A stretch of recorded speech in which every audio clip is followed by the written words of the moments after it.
September 15th, Galatians chapter 2nd, verse 1st until 16th. Then 14 years after I went up again to Jerusalem with Barnabas, and took Titus with me also. And I went up by revelation, and communicated unto them that gospel which I preached among the Gentiles, but privately to them which were of reputation, lest by any means I should run, or had run, in vain. But neither Titus, who was with me, being a Greek, was compelled to be circumcised, and that because of false brethren and unawares brought in, who came in privately to spy out our liberty which we have in Christ Jesus, that they might bring in us into bondage, to whom we gave place by subjection, no, not for an hour, that the truth of the gospel might continue with you. But of those who seemed to be somewhat, whosoever they were, it maketh no matter to me. God accepteth no man's person.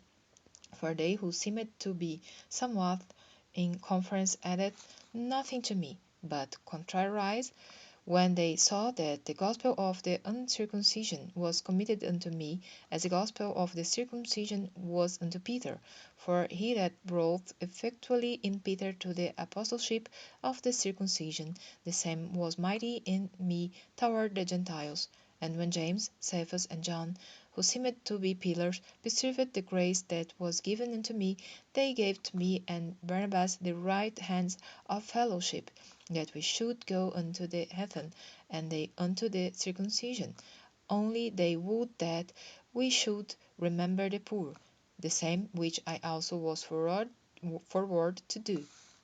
But when Peter was come to Antioch, I withstood him to the face, because he was to be blamed.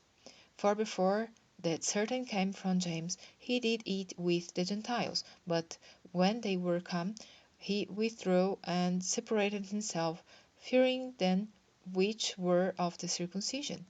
And the other Jews dissembled likewise with him, insomuch that Barnabas also was carried away with their dissimulation. But when I saw that they walked not uprightly according to the truth of the gospel, I said unto Peter before them all, If thou, being a Jew, livest after the manner of Gentiles, and not as do the Jews, why compellest thou the Gentiles to live as do the Jews?